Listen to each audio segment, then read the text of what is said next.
Chapter 1. If you are listening to this book, there is a good chance you have spent a lot of time thinking about your belly. Maybe it is the part of your body you suck in for photos, the place your hands drift to in dressing rooms with harsh lighting and unforgiving mirrors. The reason you choose loose tops, high-waisted leggings, or strategic jackets. You may have called it names. You may have called yourself names. And underneath all of that, you may have quietly wondered, what is wrong with me? This book begins with a very different answer. Nothing is wrong with you. Your belly is not a verdict on your character, your discipline, or your moral worth. It is not proof that you are lazy, weak, or broken. Your belly is a message, a living, shifting message from a body that has been trying to protect you. For most of us, that is not how we were taught to think about weight. We grew up inside a culture that repeats one story over and over. Calories in, calories out. Eat less, move more. If the number on the scale or the size of your pants is not where you want it to be, the story goes, then you must not be trying hard enough. So you tried. Maybe you counted calories or points, cut out whole food groups, forced yourself through workout programs you hated, promised that this time would be different. There may have been some early success, the rush of seeing the scale dip, the relief of feeling in control, and then, slowly or suddenly, your body pushed back. The weight crept back on, often landing right around your midsection. Cravings intensified. You woke up tired and went to bed wired. You started to feel like you were living in a body you could not trust. That is usually when the shame gets loud. If I really cared, I would stick with it. Other people can do it. Why can't I? Maybe I do not deserve to feel good in my body. I want you to notice something. None of those thoughts are about biology. They are about blame. This book is an invitation to step out of that blame and into a completely different relationship with your body. Instead of asking, how do I make my body obey? We are going to ask, what is my body trying to tell me? When it comes to stubborn belly weight, especially the thickening that seems to hang on no matter how hard you diet or exercise, the message is often this: I do not feel safe. Your body is not a simple equation. It is an intelligent, constantly adjusting system that is always making one core decision. Are we safe, or are we in danger? When your body leans toward danger, real or perceived, it changes the way it uses energy. It changes how it stores fat and where it stores it. It changes your hunger and your cravings. It changes your sleep.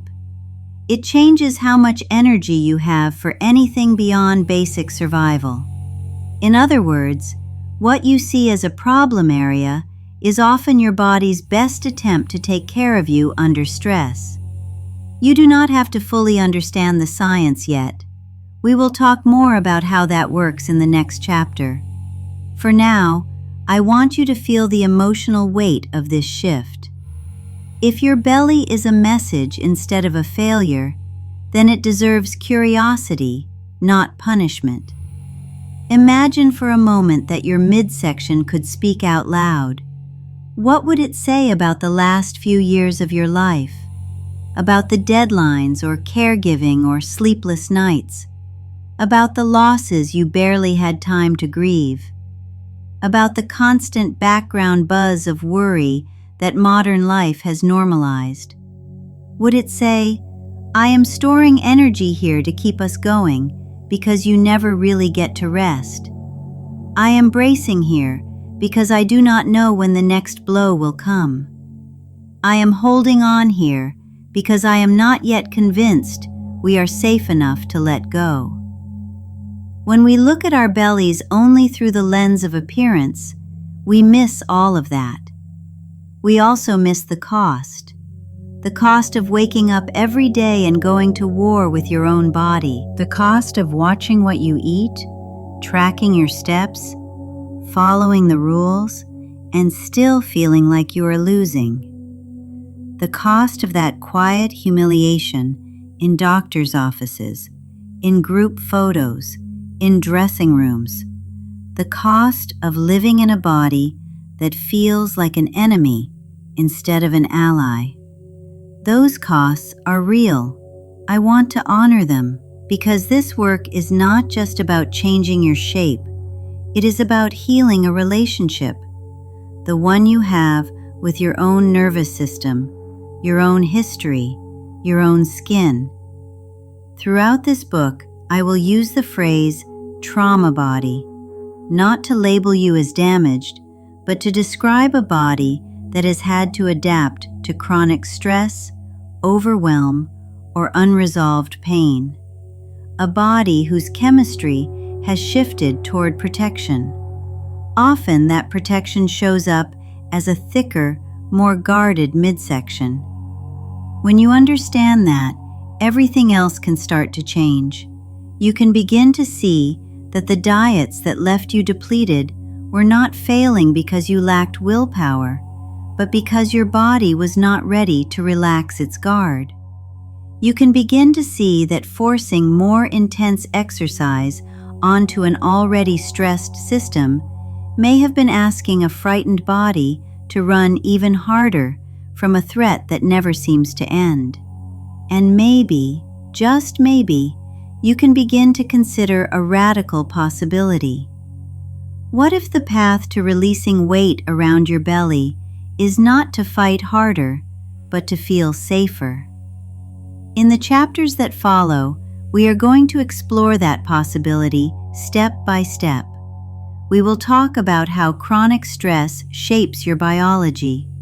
We will learn how to listen to the quiet language of your body.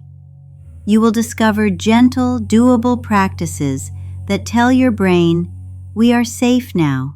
You do not have to hold so tightly." But before any of that makes sense or feels possible, we start here, with the knowing that your body is not your enemy. As you listen on, I invite you to bring your hand, if it feels comfortable, to your belly. Not to judge it, not to flatten it, just to make contact. This is the place we are going to befriend. In the next chapter, we will look inside the trauma body and see exactly how stress hormones like cortisol talk your belly into hanging on. For now, let this simple idea land. Your belly is not a failure.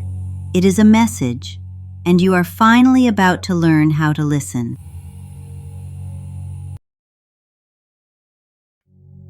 Chapter 2: Inside the Trauma Body.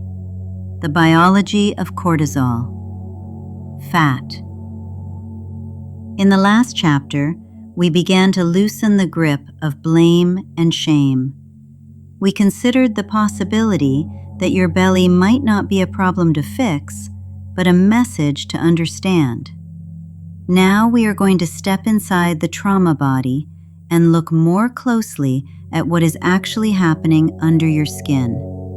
This is where your biology becomes an ally instead of an enemy. When you understand the basic science of stress, cortisol, and belly fat, you can stop taking your symptoms so personally. You can begin to see them as patterns, not moral verdicts. Let us start with the stress response itself. Your body is wired with an ancient alarm system. Imagine it as a smoke detector that never really turns off. When your brain senses danger, it sends a signal down into your body that says prepare to survive. In response, your adrenal glands release stress hormones, including adrenaline and cortisol. Adrenaline acts fast. It raises your heart rate, sharpens your focus, and moves blood toward your large muscles so you can run or fight. Cortisol moves more slowly and stays longer. It helps keep blood sugar available for energy, regulates blood pressure, and tamps down processes that are not urgent in an emergency, like deep digestion, reproductive function, and long-term repair. In a true short-term crisis, this is brilliant design. You face the threat, you mobilize, the danger passes, your stress hormones fall, your body returns to balance. The trouble begins when there is no clear end to the alarm. When the brain keeps registering life as threatening, the stress response never fully switches off. The smoke detector keeps chirping even when there is no fire. This is the biology of the trauma body. Trauma is not only about extreme events. Your nervous system can become overfired by many small but relentless experiences. Living in an unpredictable household, enduring chronic criticism, holding responsibility for everyone else, or never feeling allowed to rest.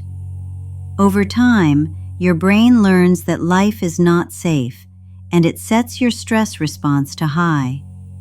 Cortisol becomes less like a helpful visitor and more like a long-term roommate. Instead of rising and falling in a gentle daily rhythm, it hovers high or swings wildly. And when cortisol stays elevated over time, your body quietly shifts into survival mode. One of the most important survival shifts happens in your belly. Cortisol changes where your body stores fat. Under conditions of chronic stress, your system favors visceral fat, the deep fat packed around your organs in the center of your body. This is not your imagination. It is not vanity. It is biology. From your body's perspective, that visceral fat is not a cosmetic problem. It is a resource. It is portable fuel, stored close to your vital organs, where it can be quickly accessed in an ongoing emergency. Your body does this because it believes it is protecting you. Cortisol also affects blood sugar, which is one reason the trauma body often craves quick energy.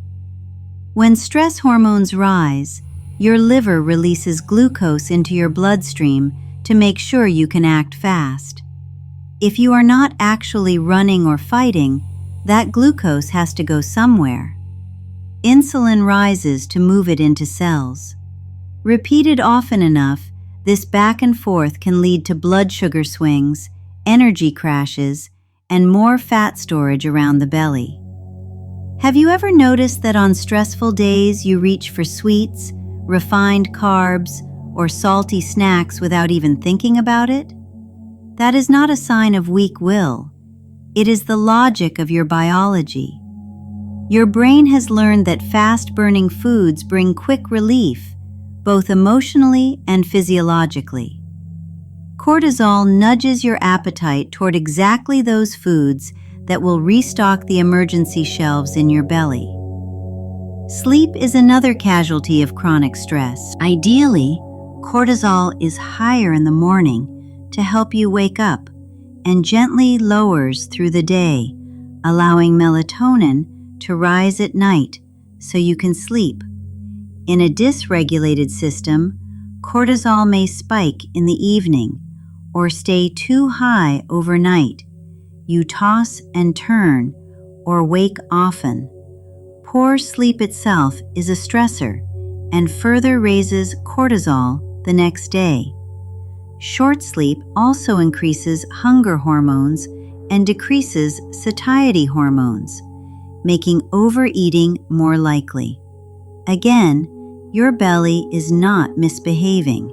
Your body is trying to cope. When you put these pieces together, the pattern becomes clear. Chronically elevated cortisol plus blood sugar swings plus poor sleep plus stress-driven cravings add up to a body that is doing its best to survive by holding extra fuel near the center. Short term, this is adaptive and wise.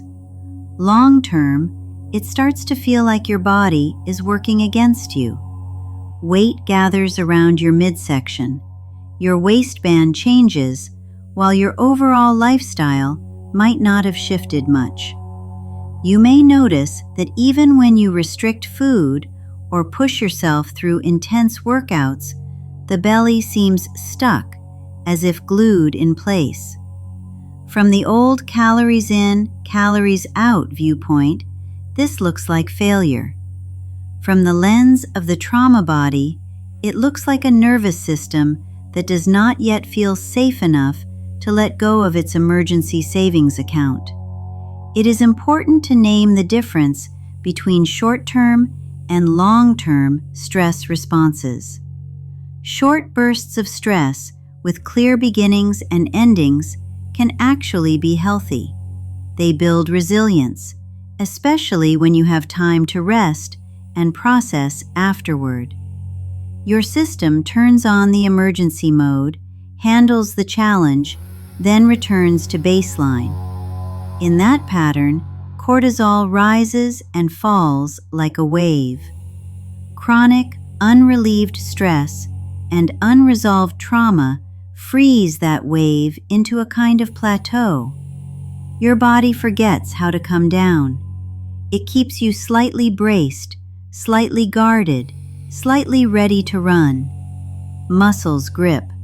Breath becomes shallow. Digestion slows. The midsection stays on alert.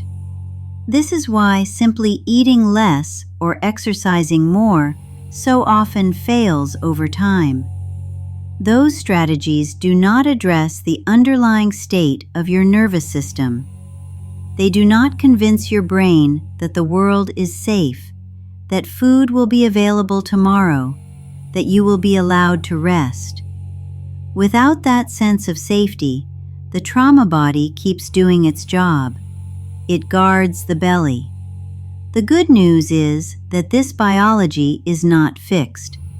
Neuroplasticity, the brain's ability to change, means your stress response can be retrained. Your cortisol rhythm can soften. Your body can learn that it is no longer living inside yesterday's emergencies. In the next chapter, we will look more closely at the missing ingredient that makes all of this possible: safety. You will begin to understand why your body refuses to release weight when it feels threatened, and what has to shift so that your nervous system can finally loosen its protective grip.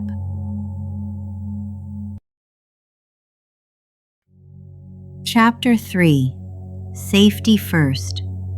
Why your body will not lose weight when it feels threatened.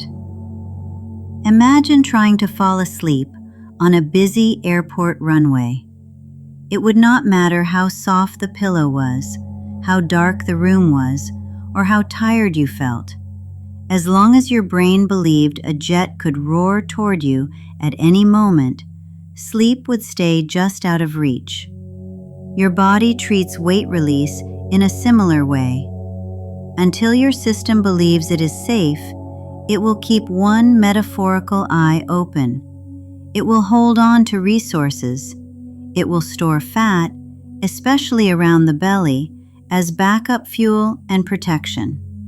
Not because it hates you, because it does not trust the runway is clear. Most weight loss advice completely ignores this. It assumes your body is relaxed and ready, and that you just need to eat less and move more. But if your nervous system is braced for impact, that advice is like handing someone a sleep mask on the runway and telling them to just try harder. To work with your body, we must understand the language of safety and threat that runs underneath your thoughts and intentions. That language lives in your nervous system, the two main gears of your body. Your nervous system has many layers, but for now, think of it as having two main gears. One gear is the sympathetic state. This is your fight or flight mode, the part of you that mobilizes when there is a problem to solve or a danger to face.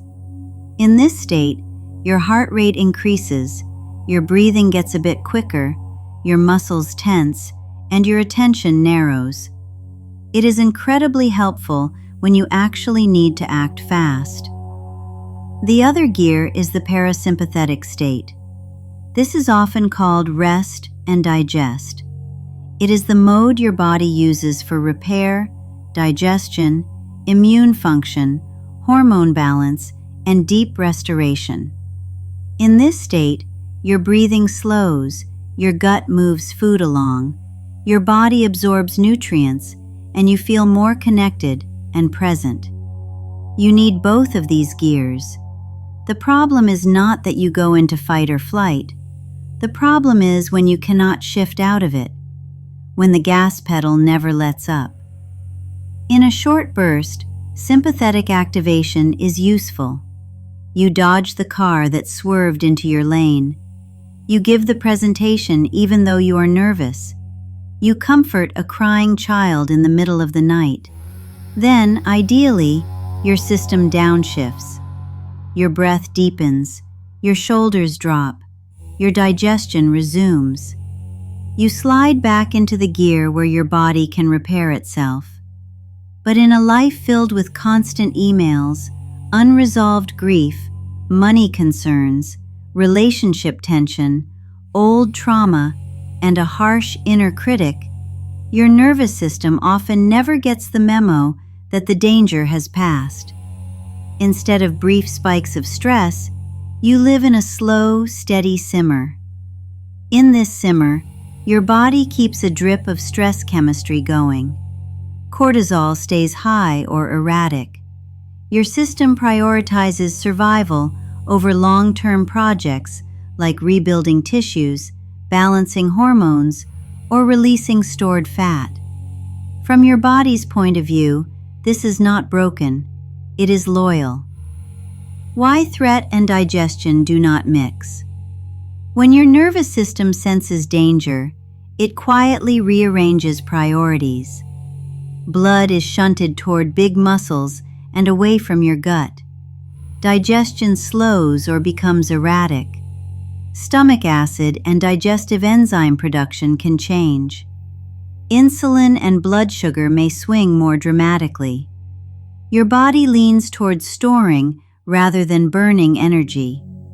You might still be eating the salad, drinking the water, even going to the gym. But if you are doing all of that from a state of internal alarm, your body is trying to save you, not slim you. This is one reason people can restrict calories and increase exercise and still see their midsection puffier, their sleep worse, and their cravings louder. From the nervous system's perspective, restriction plus overexertion plus emotional pressure equals famine and danger. The belly becomes a vault, not a problem area to be emptied. Threat is not just what happens to you. It is easy to think of threat as purely physical, a car accident, an illness, a natural disaster. Your nervous system is not that picky. It responds to a cutting comment from someone you love, the dread of checking your bank account, the loneliness you feel at night, the 15 tabs open in your brain as you juggle work, family, and caregiving, the way you talk to yourself in the mirror. Your biology does not pause and say, "This is just a thought," or "This is only an email." It asks one simple question: am I safe right now? And it answers that question constantly, beneath your awareness. The hidden watcher inside you. That constant scanning for safety or danger has a name: neuroception. Unlike perception, which involves conscious awareness, neuroception happens automatically.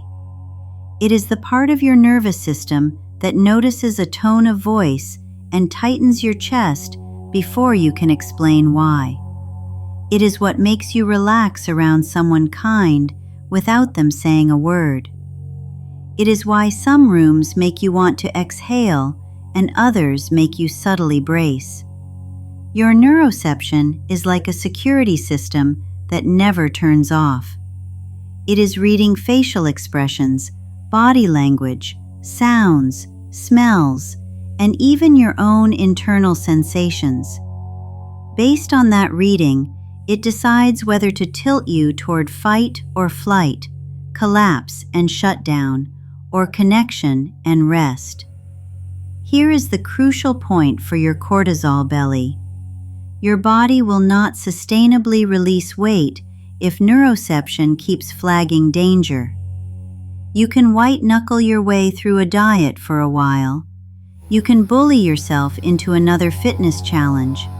But if your underlying sense of safety does not shift, your body will eventually pull you back to where it feels more protected. Often that means cravings, binges, exhaustion, and the familiar soft armor at your waist. Safety as the missing ingredient. This is why I say safety is the nutrient most weight loss plans forget. Safety does not mean you have a perfect life with no stress. It means your nervous system spends more time in states where it believes you can rest, digest, connect, and feel. When safety rises, cortisol becomes more rhythmic instead of constantly high or spiking. Digestion improves, and your body can actually use the food you eat. Sleep deepens, which recalibrates hunger and fullness signals. Your belly no longer needs to be the emergency pantry for an imagined famine. You cannot force this shift with logic alone. You need experiences in your body that say to your nervous system, you are safe enough right now to soften, to release, to receive. That is where somatic work comes in. In the next chapter, we begin building that safety from the inside out. You will learn how to listen to your own body more closely, to recognize the whispers of stress before they become shouts, and to distinguish physical hunger from the emotional ache for comfort. Before we add any new movement or food strategies, we start with this core skill, learning the language of your body so you can finally answer its one constant question with a new truth. Yes, you are safer now. You do not have to carry so much.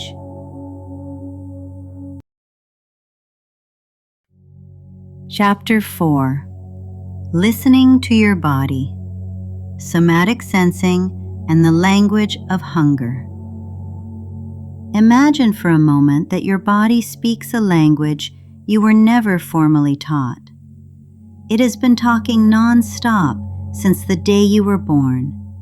Tightness, warmth, fluttering, heaviness, lightness, pressure, emptiness, energy, fatigue. Every one of these is a word or phrase in the language of your body. If you grew up in a culture that prized willpower, numbers, and discipline over sensation, no one showed you how to understand this language. You were likely taught to override it. Clean your plate, even if you are full. Ignore your tiredness and push through. Do not cry. Do not fidget. Lose weight, no matter what your body says. By the time you began worrying about your belly, years of ignoring, silencing, or negotiating with your body had already created a gap. On one side is you, thinking, planning, and trying to be good. On the other side is your nervous system, reacting, protecting, and doing its best to keep you alive. Somatic sensing is how we begin to bridge that gap. Somatic simply means related to the body. Sensing is noticing what is already happening. When you practice somatic sensing, You are not forcing anything to change. You are turning toward your body with curiosity and attention, allowing its signals to register in your awareness. This chapter is your first step into that direct experience. Up to now, we have talked about cortisol, trauma patterns, and the logic of safety. Here, we shift from understanding to listening, because before we ask your body to soften, to release weight, or to trust new movement, we have to show it that someone is finally listening. Two kinds of sensing. Your nervous system constantly takes in information from two main directions. One direction is outward. This is called exteroception. It includes what you see, hear, smell, taste, and feel on your skin. The brightness of a screen, the sound of a notification, the pressure of your waistband. Exteroception tells you about the world around you. The other direction is inward. This is called interoception. It includes your heartbeat, your breathing, your internal temperature, the fullness of your bladder, the twisting of your gut, the hollowness or pressure in your belly. Interoception tells you about the world within your skin. Most of us live with exteroception turned up very high and interoception turned down very low. We are flooded with information from the outside world and comparatively numb to our inner world. When this happens, hunger and fullness cues get fuzzy. Stress signals like a tight chest or fluttery stomach go unnoticed until they explode into what feels like sudden panic, sudden binging, or sudden exhaustion. To recalibrate hunger, we do not start with a new food rule. We start by gently turning up the volume on interoception. We learn to notice what is happening inside, in real time, with as little judgment as possible. The language of hunger. Hunger is one of your body's clearest interoceptive signals, but it has multiple dialects. There is physical hunger, the body's request for fuel. There is emotional hunger, the body's request for soothing, connection, or change. Both are real. Both deserve respect. They simply need different responses. Let us begin to tease them apart using 3 simple questions. First, where do I feel this? Physical hunger tends to arise from the mid-belly area. You might notice an emptiness, a gentle ache, a hollow sensation, or a comfortable pulling. It often feels located deep behind the navel and sometimes comes with subtle weakness or a drop in energy. Emotional hunger often shows up higher in the body or more diffusely. A tight throat, a buzzing chest, restlessness in the arms or jaw, a heavy sinking feeling over the heart. You might also feel a scattered tension all over, like your whole system wants relief. Second, when did this start? Physical hunger builds gradually over time. You can usually trace it to the last time you ate. It tends to follow a rhythm. You ate a meal or snack. A few hours passed. Your belly began to ask again. Emotional hunger often arrives quickly and intensely. You were perfectly fine, then a stressful email arrived, a memory surfaced, or the house went quiet at night and suddenly you needed to eat right now. The timing lines up more clearly with an event, a feeling, or a thought than with when you last ate. Third, what does it feel like? Physical hunger sensations are usually steady and patient at first. They might be uncomfortable if you have waited a long time, but they are honest. You could eat many different foods and feel satisfied. A warm bowl of soup, a sandwich, a simple stir-fry. Emotional hunger feels urgent, sharp, and specific. It often demands particular foods, usually ones associated with comfort, reward, or numbing. It does not like to wait. Even if your belly is already physically full, emotional hunger insists there is an empty place that needs filling. None of this is about getting it perfect. It is about beginning to notice without rushing in to fix or judge. A first body scan. To support this noticing, let us try a brief body scan. If you are driving or need to stay highly alert, simply listen and save the practice for later when you can pause. If it is safe to do so, allow your eyes to soften or close. You do not have to change your breathing, just notice it. Air coming in, air going out. Bring your attention gently to the top of your head. You are not looking for anything special.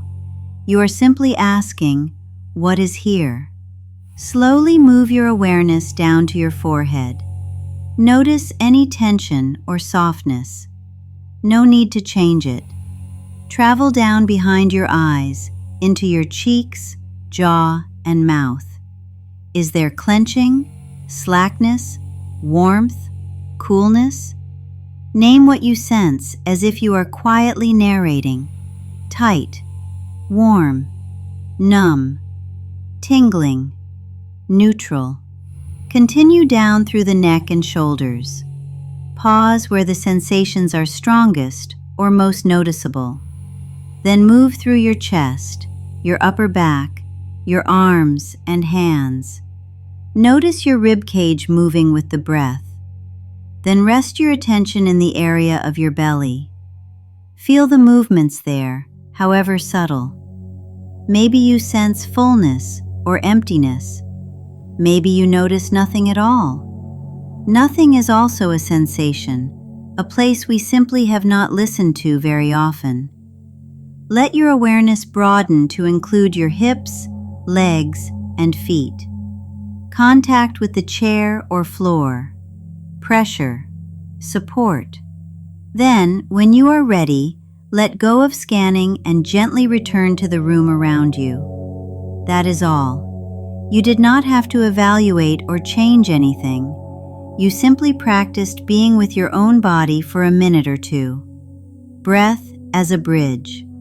Breath awareness is another simple way to build interoception. It is not about deep breathing yet. It is about noticing that your body is breathing all the time, even when you forget about it.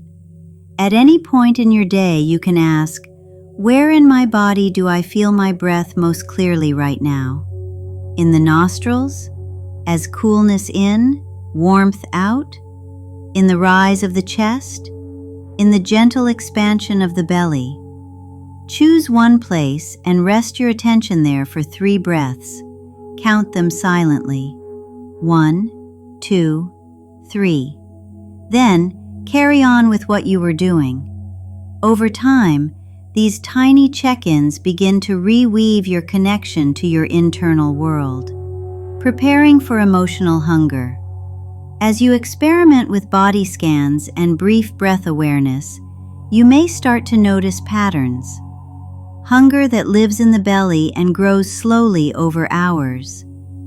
Hunger that lives in the chest and flares with conflict. Hunger that shows up in the evening as a thick, foggy craving after a day of holding everything together. In the next chapter, we will explore that emotional hunger more directly. You will learn how stress, unmet needs, and self-protection drive you to the pantry, and how to respond without shame or self-attack. For now, your only job is to keep listening, gently and often, so that when emotional hunger speaks, you can finally recognize its voice.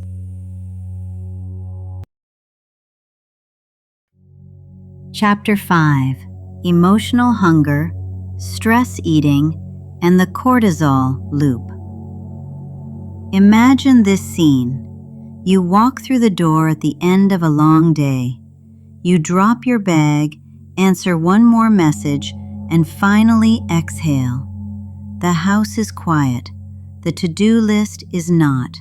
And without even thinking about it, your feet carry you to the kitchen. You're not asking, "Are I physically hungry?" You're asking something else entirely without words. Do I get to have a moment of comfort? Do I get to feel better now? This is emotional hunger. At this point, we've looked at the biology of cortisol and the trauma body, and you've begun to listen more closely to your internal signals. You now know that your nervous system is constantly scanning for threat or safety, and that your belly is part of that survival strategy. Now we turn to one of the most misunderstood pieces of the cortisol puzzle: the way our emotions quietly steer us toward food, and how that can keep the stress-weight loop spinning even when we know better. Emotional hunger is the drive to eat that comes from an unmet feeling, not an empty stomach. It is the body reaching for regulation, comfort, or distraction, using food as the tool. Facial hunger builds slowly. It shows up after hours without eating. It may feel like a hollow belly, gentle rumbling, or a drop in energy. It is usually satisfied by a full, balanced meal. Emotional hunger tends to arrive fast and loud. It often appears after a stressful conversation, a lonely evening, or a long day of holding everything together. It is specific. I need chocolate. I need something salty. I need takeout now. And it rarely feels satisfied for long. If you have spent years fighting with your appetite, you may have learned to label emotional hunger as weakness, greed, or a lack of discipline. But from the perspective of the nervous system, emotional eating is not random. It is a coping strategy. When the system is overloaded with stress and cortisol, your body looks for any predictable way to come down from that edgy, wired state. Sugary foods momentarily raise feel-good brain chemicals. Dense, comforting foods briefly signal safety and plenty. The nervous system remembers this pattern. Stress, discomfort, food relief, repeat. The problem is not that this loop exists. The problem is that it can become the main way your body knows how to shift out of stress, and each round of the loop takes a toll. Let us walk through a typical cycle. There is a trigger. Maybe it is a tense email from your boss, a silent dinner with your partner, a crying child, or simply another evening of being needed by everyone but yourself. Your brain reads some version of, "I am alone, I am not enough, I am not safe." Cortisol rises. Your heart rate might climb slightly. Your chest tightens. Your jaw sets. You may not notice any of this consciously because you are used to living here. Then comes the urge. The kitchen starts to call. Sometimes there is a story. "I have had a hard day. I deserve this." Sometimes there is no story at all, just a foggy pull toward the cupboard. You eat while scrolled into your phone, standing over the sink or in front of the television. There may be a moment of real relief. The taste, the texture, the fullness all send a brief signal of, "It is okay now." But soon after relief, shame slips in. You tell yourself, "I did it again. I have no control. What is wrong with me?" Shame is not a neutral emotion in the body. Shame is a stressor. It spikes cortisol, tightens the muscles of the belly, chest, and throat, and narrows your awareness down to self-attack. And there you are, back in the stress state that started the whole cycle, often with a little more belly fat stored for future emergencies. That is the cortisol loop. Emotional hunger trigger, stress response, and cortisol rise. Food as self-medication, brief soothing, shame and self-criticism, more stress and cortisol. If we want to loosen the grip of the cortisol belly, we cannot simply rip the food out of this loop.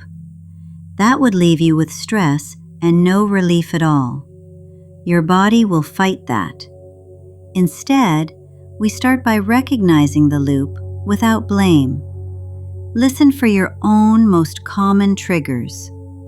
Loneliness at night, the commute home, the transition from work to caregiving, conflict with a partner, social media comparison, feeling behind at work, perfectionist pressure. Each of these has a body signature. Loneliness may land as a heavy chest and hollow ache just under the breastbone.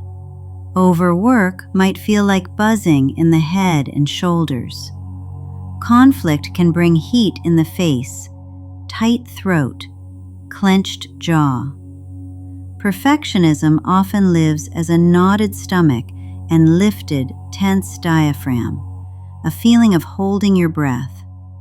Notice how these sensations nudge you toward particular foods: sweet, creamy, crunchy, or salty. Our cravings are often mapped directly onto our feelings.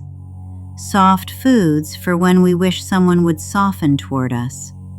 Crunchy foods for unspoken anger. Sweetness for a day that felt harsh and bitter. None of this makes you broken. It makes you human. What tightens the cortisol loop is not the cupcake. It is the invisible layer of self-hatred piled on top of it. When you attack yourself, your nervous system hears danger. Again, the body doubles down on protection and the belly holds on. The opening move is simple, though not always easy. Bring curiosity into the moment you notice emotional hunger. You might say internally, "Something in me is asking for comfort right now." Before you ever open the fridge, you do not have to stop yourself from eating. You are just naming what is really happening. Curiosity interrupts the shame pattern just enough to soften the hormonal storm. It also prepares the ground for the somatic practices you will learn next. In the coming chapters, you will not be told to replace cookies with carrot sticks or to summon more willpower. Instead, you will experiment with giving your nervous system other ways to feel safe, grounded, and held. Rocking, swaying, gentle grounding positions. Small shifts in your body that send an unmistakable signal to your brain. You are not alone. You are not in danger right now. As you learn these practices, something subtle begins to change. In the moment of emotional hunger, you will have more than one option. Reach for food and comfort your body that way, or reach for a movement or a position that gives you a similar sense of relief without adding to the cortisol burden. You do not have to choose perfectly for this to work. You simply need the experience that another choice exists.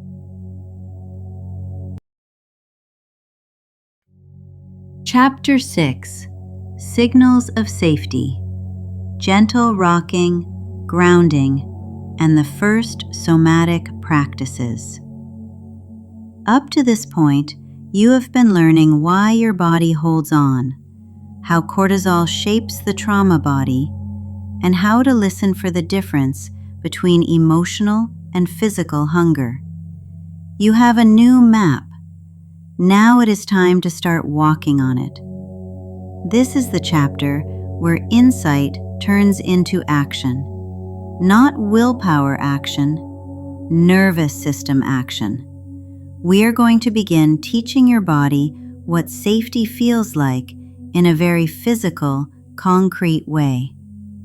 You do not need special equipment. You do not need to be flexible or fit. You do not need long stretches of free time. What you do need is a willingness to experiment for a few minutes at a time and to notice how your body responds. Before we begin the specific practices, let us answer an important question. Why rocking and grounding calm cortisol? Imagine a baby being held by a caregiver. The baby is upset, overwhelmed, crying. The caregiver does not give a lecture. They do not talk about calories or mindset. They do something much simpler. They hold, they rock, they sway. Rhythmic, predictable movement is one of the oldest ways human beings signal safety to the nervous system. The brainstem, the deepest part of your brain, loves rhythm. Steady rhythm tells it that things are under control, that someone bigger is in charge, that there is time to rest and digest. The same is true for grounding. When your body feels solid contact with the floor, a chair, a wall, or firm pressure, your inner alarm system gets a clear message. I am supported. I am being held up. I am not floating alone in space, waiting for danger. Rocking and grounding are not exercise in the traditional sense. They are conversations with your survival system. With practice, these movements become a language your body recognizes. Oh, this means I can soften. This means I do not have to mobilize more cortisol. Let us begin that conversation. Practice 1. Seated, gentle rocking. You can do this on a chair, a couch, even on the edge of your bed. Make sure your feet can touch the floor. Sit comfortably, with your back supported if possible. Let your feet rest on the ground, hip-width apart. Let your hands rest on your thighs, or hold one hand gently in the other. First, notice your breath without changing it. Just a few natural inhales and exhales. Now, begin to let your body rock very slightly forward and back. Think of it as a tiny bow forward, then a tiny lean back. Keep the movement small and slow.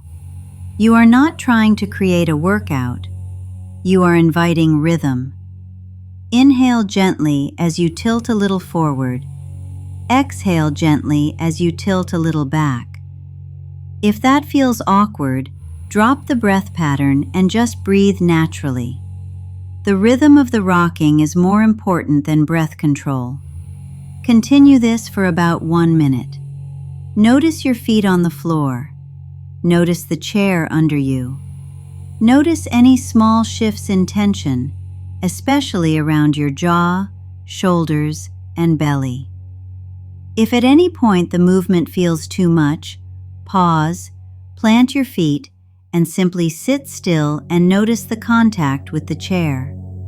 You can use this seated rocking before a meal, when you feel a wave of stress during the day, or when you notice a craving that feels more emotional than physical. It tells your body, I am here with you. We do not have to rush. Practice 2. Standing sway. If you prefer to stand, or you have been sitting for a long time, you can use a gentle standing sway to send the same safety signal. Stand with your feet about hip-width apart. Let your knees be soft, not locked. Imagine your body is a tall tree and your feet are the roots. Very slowly, begin to let your weight shift from one foot to the other. You are not stepping, just leaning. Left foot carries a little more weight, then right foot, back and forth. Keep the movement small and smooth. There is no need to go to your full edge. This is a whisper to your nervous system, not a shout. If you like, you can let your arms hang by your sides and swing slightly with the movement, like branches of that tree. Let your eyes rest softly on a point in front of you, or close them if that feels safe. Continue for about 1 to 2 minutes. Notice your breath. Notice if your mind starts to quiet just a little. Notice how your belly feels, being gently carried over your base of support. You can use this practice in the kitchen while you wait for water to boil, in the bathroom while you brush your teeth, or anytime you catch yourself holding your breath and bracing. Practice 3. Supported lying and the weight of gravity. For many trauma bodies, lying down can be both deeply soothing and strangely vulnerable. We are going to introduce it in a way that emphasizes support and choice. If it is available to you, lie on your back on a firm but comfortable surface, like a mat, carpet, or bed. Bend your knees and place your feet on the surface, hip-width apart. This can take pressure off your lower back. Let your arms rest by your sides, or place your hands on your belly or lower ribs, wherever feels most comforting. First, simply feel the weight of your body being held by the surface underneath you. You do not have to hold yourself up. The floor or bed is doing that work. Notice the contact points: your head, your shoulders, the back of your ribs, your hips, your feet. There is no right or wrong here, just contact. If you would like to deepen the sense of safety, you can add light pressure. Place a folded blanket or a small pillow over your lower belly or hips. The added weight tells your nervous system you are contained. You are not about to fly apart. Stay here for 2 to 5 minutes if that is available. Let your breath find its own rhythm. If at any time you feel restless or exposed, you can place one hand behind your head, roll to your side, or slowly sit up. Choice is part of safety. You might try this practice before sleep, after a challenging conversation, or when you feel wired but tired and are tempted to eat just to come down. Practice 4. Simple wall support. This last practice brings grounding into an upright position in a very accessible way. Stand with your back facing a wall. Take a small step forward and lean back until your upper back and the back of your head gently touch the wall.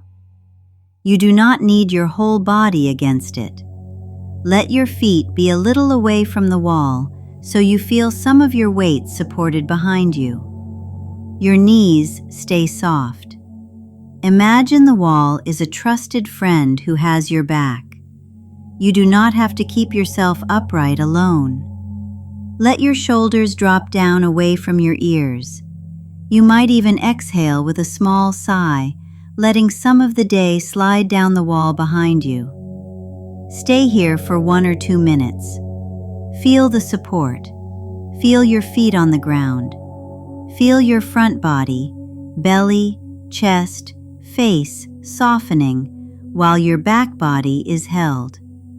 You can lean against a wall like this in a hallway, in your office, even in the bathroom for a brief reset. Over time, your body starts to remember wall means support. Support means I can lower my guard. Lower guard means less need for cortisol armor around my middle. We have just walked through 4 simple but powerful safety signals. None of them are dramatic. None of them burn many calories, and yet, done consistently, they begin to erode the old belief that your body is only valuable when it is pushed and punished.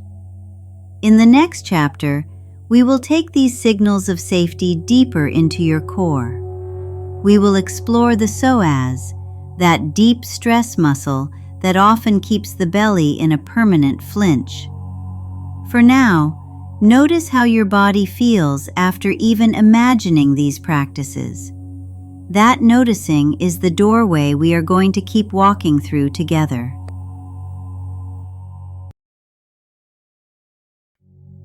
Chapter 7. Freeing the Core. Psoas Softeners and Belly-Friendly Release. By now you have begun to send your body new messages of safety through rocking, grounding, and gentle settling. In this chapter, we move closer to the heart of the cortisol belly itself, not with crunches or planks, but with curiosity about a deep and often forgotten muscle that quietly shapes how safe or threatened you feel. The psoas. You cannot see it in the mirror, and you cannot easily poke it with your fingers, yet this deep core muscle has an enormous influence on your belly, lower back, and sense of ease. Understanding it is like finding a hidden hinge in your body, one that can swing you toward protection and bracing, or toward release and softness. A strong rope running from the front of your spine, through your belly, down into the bowl of your hips, and attaching to the inside of your thigh. That is a simple picture of your psoas. You actually have two, one on each side. They connect your spine to your legs, and they are intimately connected to your diaphragm, your main breathing muscle. When your nervous system senses threat, the ancient pattern is to curl in and get ready to run or fight. The psoas is one of the first muscles that joins this reflex. It tightens to pull you into a subtle protective crouch, even if on the outside you are just sitting at your desk. Over time, life in a modern body often means hours of sitting, compressed hips, shallow breathing, and unresolved stress. All of this keeps the psoas in a half-contracted, half-ready state. That half-ready state feels, in the body, like constant bracing in the middle. You might know it as a tight lower back, stiff hips, an urge to suck your belly in, trouble taking a deep breath, or a vague feeling of being tense at your center for no obvious reason. When the psoas is guarded, your belly is rarely invited to truly soften. And when your belly is never allowed to soften, your brain keeps getting the message that you are not safe enough to let go. This is one of the reasons working harder at your core can backfire. Strong muscles are not the same as a nervous system that feels safe. You can have a six-pack and still carry a deeply braced, frightened middle. In this chapter, we are not trying to flatten your stomach. We are offering your core a chance to exhale. As you listen to the next practices, remember the most important rule: less is more. The psoas responds best to slowness, softness, and tiny micro movements. You are not stretching a tight rubber band. You are whispering to a guard dog that has been on duty for too long. Let us begin with a simple, supported rest that many people find surprisingly powerful. If is available to you, lie down on your back, bend your knees, and place your feet on the floor or on a bed about hip distance apart. If you have a cushion or a folded blanket, you can slide it under your knees or thighs for extra support. The goal is for the front of your hips to feel held rather than pulled. Geld your arms rest by your sides or place your hands on your lower belly. You are not trying to push your belly down or pull it in. Simply let your hands rest there like a kind weight.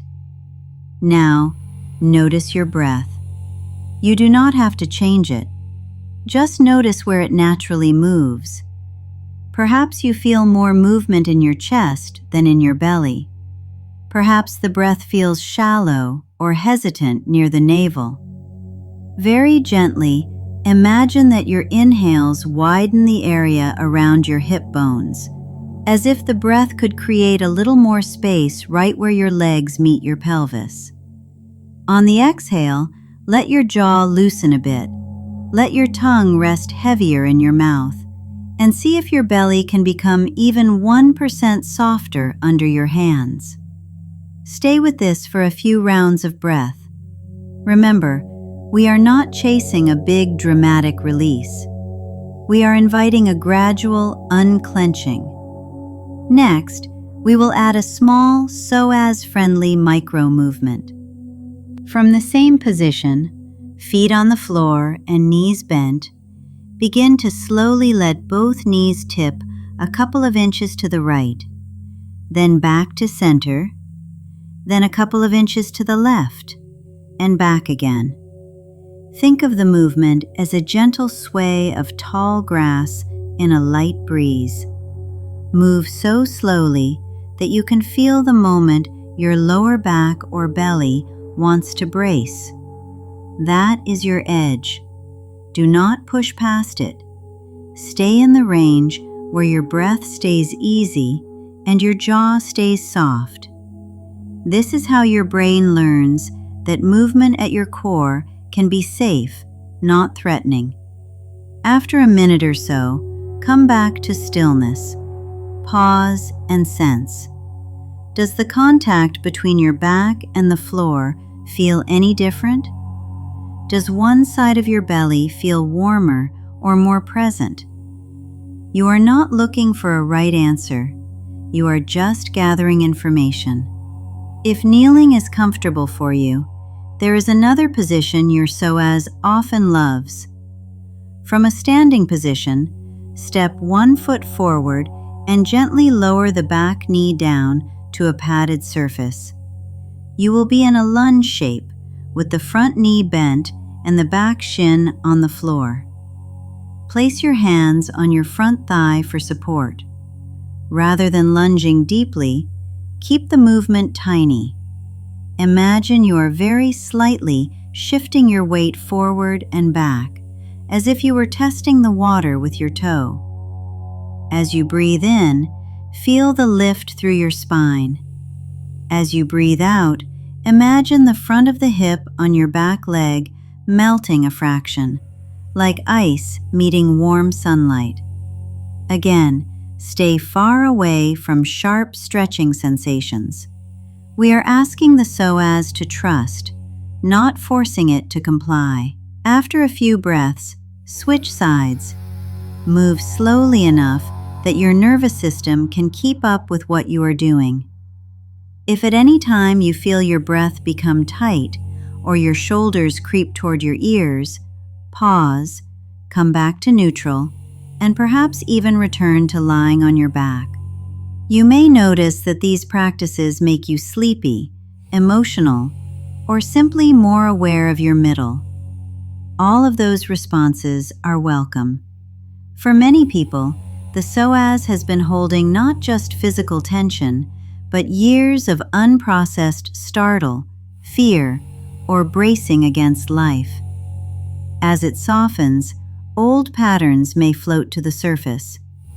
Your only job is to stay kind, curious, and within your window of tolerance. You are not just loosening a muscle. You are teaching your core that it no longer has to stand guard alone. As you integrate these psoas softeners into your week, you may begin to notice that your belly feels less armored and your breath reaches more naturally into your lower ribs and abdomen. This is the inner soil from which safe, sustainable movement can grow. In the next chapter, we will look at how to build a new relationship with exercise itself, one that respects this emerging sense of safety instead of overriding it.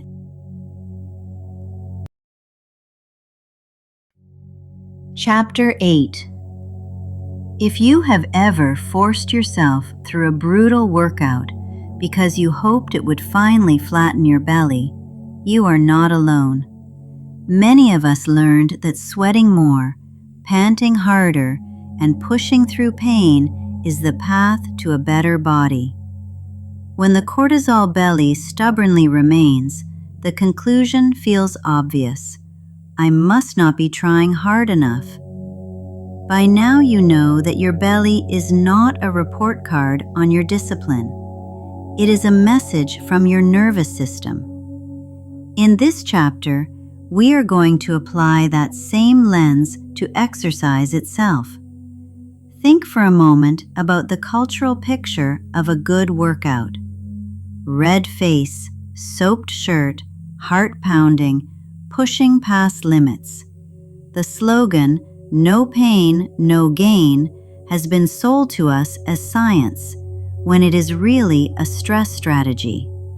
It assumes that if we just stress the body enough, it will surrender and change. But a trauma-tuned body does not surrender to more stress. It braces. When your nervous system is already operating like an alarm system stuck on high, intense exercise often gets filed under threat instead of health. Your brain does not know you are at a spin class. It simply reads pounding heart, gasping breath, tense muscles, and decides we must be running from danger. In response, it may raise cortisol, tighten the core, and cling more fiercely to belly fat, especially if it believes you are already exhausted or under-resourced. This is why some people notice that when they add more high-intensity workouts, they actually feel more hungry, more wired, and tired at night, and more puffy through the middle. It is not failure, it is physiology. That does not mean movement is the enemy. Your body needs movement. Your joints crave it. Your lymph system depends on it. And your mood is often steadier when you move in ways that suit you. The key shift here is from exercise that overwhelms your system to movement that regulates it. Think back to the safety signals you have been practicing: rocking, grounding, softening the psoas. Each one is a quiet conversation with your nervous system that says, "You are safe enough right now." Nervous system-informed movement simply extends that conversation into how you walk, stretch, and build strength in everyday life. Instead of asking, "How many calories will this burn?" we begin to ask different questions. Does this movement leave me feeling more settled or more revved up? Do I sleep better or worse on the days I do it? Do I notice more urges to binge or fewer? These questions turn exercise from a battle into feedback. Let us explore 4 movement families that tend to support cortisol balance rather than fight it. The first is low-impact walking, not power walking with clenched fists and jaw, but steady, natural walking that lets your arms swing and your gaze soften. Walking outdoors if you can, with trees, sky, or even a stretch of open sidewalk, helps your eyes take in wider horizons. That wider visual field is one of the brain signatures of safety. Aim for walks that you could hold a conversation during. If you finish more clear and grounded than when you started, that is nervous system-informed walking. The second family is playful mobility. These are movements that gently explore range of motion without strain. Think of circling your wrists and ankles, rolling your shoulders, shifting your weight from foot to foot, or making lazy figure eights with your hips. There is no score, no right or wrong. You are simply letting joints and fascia remember that they can move in curves, not just straight lines. Playful mobility is especially helpful before or after a workday to keep your body from collapsing into the same fixed shapes of screens and chairs. The third family is gentle strength. Strength training does not have to mean punishing boot camps. It can be slow squats holding onto a countertop, light weights or resistance bands, or even using your own body weight with wall push-ups. The somatic key is this: you do not push to the point where you hold your breath or grit your teeth. You pause while your system still feels safe. 2 or 3 sets of a few controlled repetitions with generous rest can build muscle and metabolic health while still honoring your nervous system. Gentle strength matters because muscle is an ally for blood sugar balance and hormonal stability. We are not building strength to earn food or to punish the belly. We are building it so your body feels more supported carrying you through life. The fourth family is rhythm-based movement. Your nervous system responds deeply to rhythm. It is why rocking soothes babies and why certain songs make your body want to sway. Rhythm-based movement might be simple dancing in your kitchen, stepping from side to side to music, or bouncing lightly through your knees while you breathe. The goal is not choreography. It is letting repetitive, predictable rhythm coax your system toward regulation. You do not have to do all of these at once. In fact, one of the most important somatic principles is respecting capacity. If your life is already full and your energy is low, your first step might be a 5-minute walk after lunch, or 3 minutes of mobility while the kettle boils. If your system has more room, you might gently layer in a couple of short strength sessions each week. Here is one simple way to begin crafting your movement mix. Choose one anchor walk most days. It could be in the morning to set your system, or in the evening to unwind. Add a pocket of playful mobility once a day, perhaps when you stand up from your desk or before bed. Include gentle strength 2 or 3 times a week in short sessions. 10 to 20 minutes is enough. Sprinkle rhythm where it feels natural. A song while you cook. A few moments of swaying when you feel your thoughts racing. As you experiment, keep returning to your somatic sensing skills. Notice your breath after movement. Notice your belly.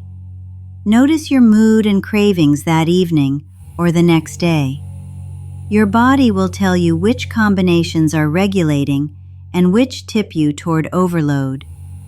Over time, this way of moving builds real resilience, not the brittle toughness of pushing through, but the quieter strength of a system that can meet life and then find its way back to safety. From that steadier place, your body can consider letting go of some of the protective padding it has been holding. Movement, then, becomes less about shrinking your body and more about expanding your capacity to feel safe in it. In the next chapter, we will shift our attention to another area that has often been ruled by rules and punishment: food. You will learn how to eat in a way that nourishes safety, steadies blood sugar, and works with everything your nervous system is trying to do on your behalf.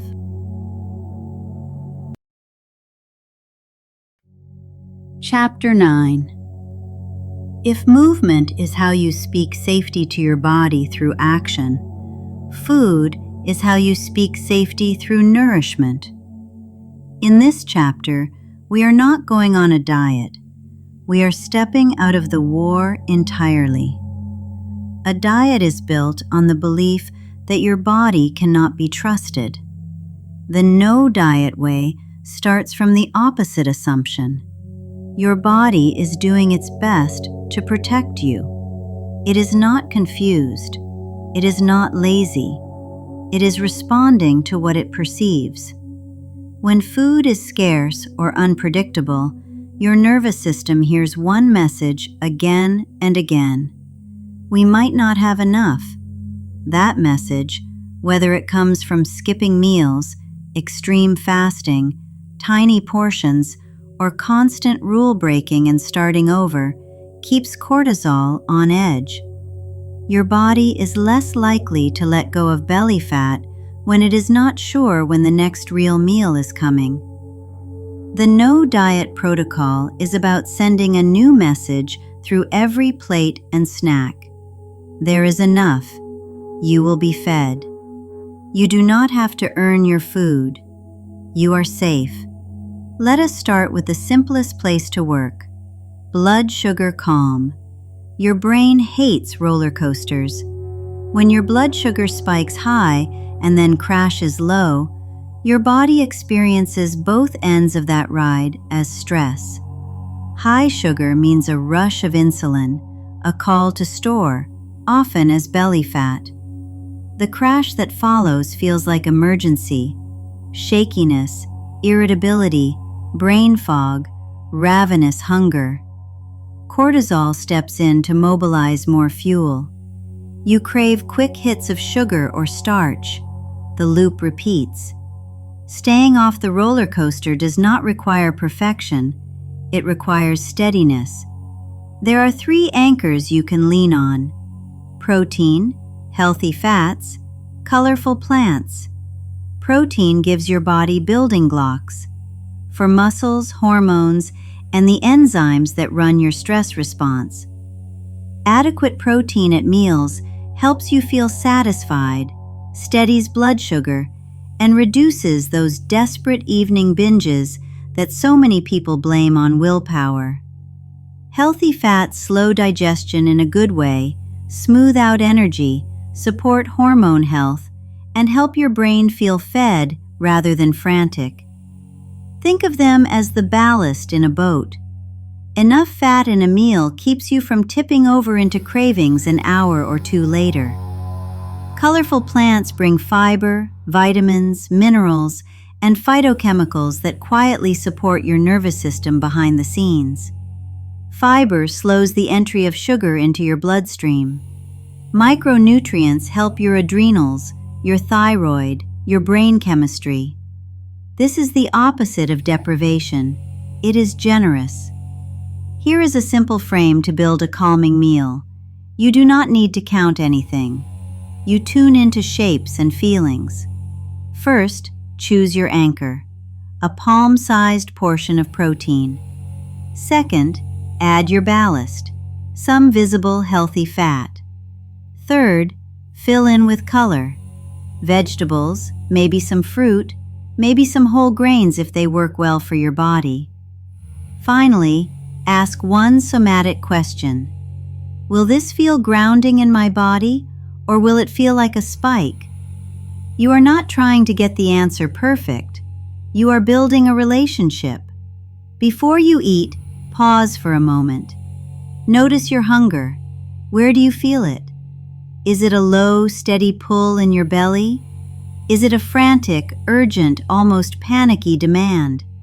Is it mostly in your mouth and thoughts? Notice your state. Are you rushed, tense, collapsed, numb? You might place a hand on your belly or your chest for one breath. This is not another rule. It is a way of telling your body, I am here with you while we feed you.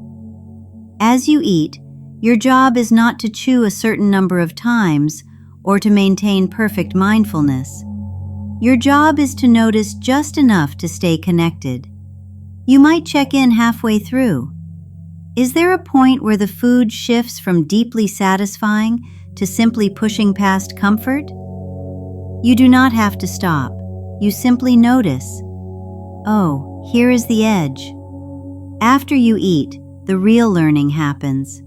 Maybe 20 to 60 minutes later, ask yourself 3 questions. How is my energy? How is my mood? How is my belly? You are listening for patterns over time, not judging single meals. Certain patterns usually show up when your nervous system does not feel safe around food. If you swing from stuffed to starving repeatedly, your body probably does not trust that food will arrive when it needs it. Honoring regular meal times is one of the most powerful safety signals you can send. Think of it as creating a food rhythm: morning, midday, evening, plus snacks if your body feels better that way. Not rigid, predictable. If you often eat tiny breakfasts and then lose control at night, your body is likely trying to catch up on what it did not receive earlier. Large evening binges are often underfed mornings in disguise. When you front-load nourishment earlier in the day, your nighttime self does not have to fight so hard. If you push long fasts or extreme restriction, especially when your nervous system is already overtaxed, your brain is likely to hear famine. For some people, gentler overnight fasts work well.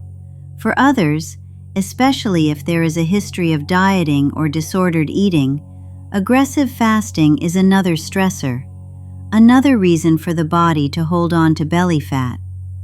The no-diet way is not about never feeling hungry. It is about not using hunger as a weapon against yourself. Sometimes the safest thing you can do for your cortisol is to simply eat enough. Enough protein, enough fat, enough color, enough total energy. For many listeners, that will feel radical. Your nervous system also registers how you talk to yourself while you eat. Harsh, punitive thoughts can turn even a nourishing meal into a stressor. Curiosity softens that edge. You might experiment with a simple phrase before or after eating.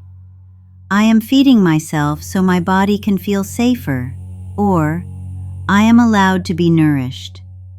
In the next and final chapter, we will weave everything together: your somatic practices, your movement, your no-diet nourishment.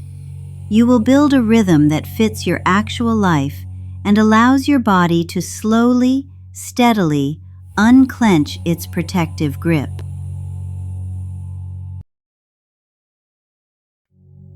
Chapter 10. You have learned the language of your trauma body, practiced listening instead of fighting, and begun to experiment with small, compassionate shifts in how you move, eat, and respond to stress.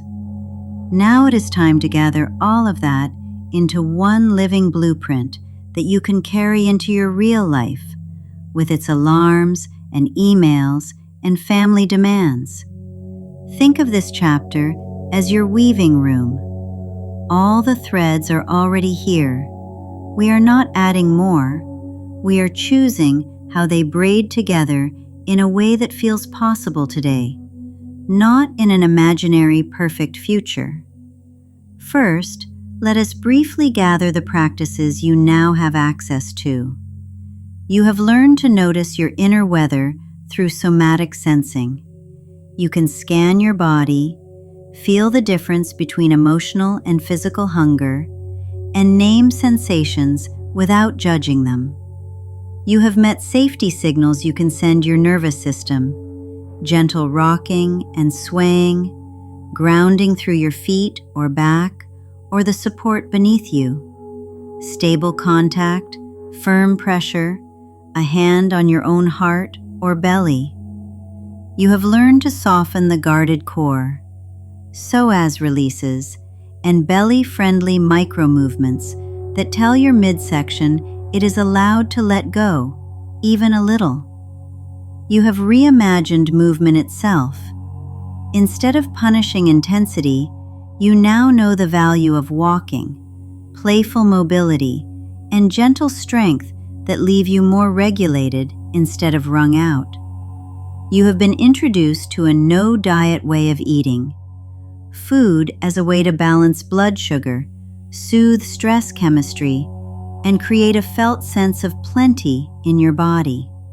From these elements, we will build two simple structures, a daily rhythm and a weekly rhythm. Inside these, you have room to play, adapt, and grow. Let us start with a daily template. Imagine 3 touch points in your day: morning, midday, and evening. Each touch point has 3 questions under it. How can I notice? How can I signal safety? How can I nourish? In the morning, noticing might look like a brief body check before you even reach for your phone. 1 slow inhale, 1 slow exhale, and a quiet question. What am I arriving with today? You might sense your jaw, your chest, your belly, and simply register tight, neutral, or soft. Safety signaling might be a minute of gentle rocking on the edge of your bed, or standing with both feet on the floor and swaying side to side. Nothing dramatic, just enough rhythm and contact to remind your system that you are here, you are supported. Nourishment in the morning may be as simple as a breakfast that includes real protein and something that grows from the earth. Not perfect, just enough to tell your blood sugar and your brain, you do not have to hunt for energy all day. I have you. Midday, noticing can be built into something you already do. When you close your laptop, end a call, or use the bathroom, you pause for 10 seconds. You ask, am I wired, flat, or okay enough? You check your belly for clenching or emptiness. You listen for whether you are hungry for food, or for a boundary, or for a breath. Safety signaling might be a 2-minute walk, a stretch where you reach your arms up and then fold forward, or sitting back in your chair and letting your back be fully held. Perhaps a hand on your chest, feeling the warmth and weight. Nourishment might be a lunch that respects your body instead of your schedule alone. Eating at a real pace whenever you can, including color, fat, and fiber, so your afternoon is steadier. Maybe you step away from screens for 3 of those bites, just to let your nervous system know it is not under attack. In the evening, noticing means checking in without accusation. How stressed does my body feel, on a scale that is just for me? What happens in my belly after dinner? Am I seeking food, or scrolling to avoid something I am feeling? Safety signaling here is powerful. This is where gentle rocking, psoas softening, or lying with your legs up on a couch can unwind the day. 5 minutes of this before reaching for snacks or shows can change the choices that follow. You are not forbidding comfort. You are expanding your options for comfort. Nourishment at night includes both what and how you eat.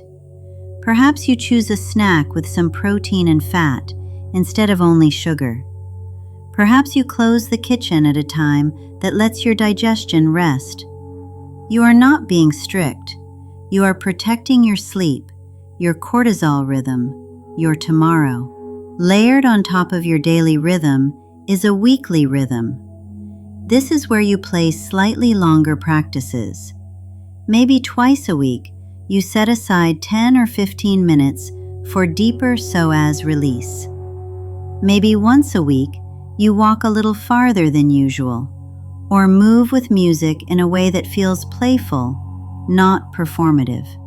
Each week, you might also choose one food focus, enough hydration, or adding one more colorful plant, or making sure you do not skip breakfast more often than you eat it.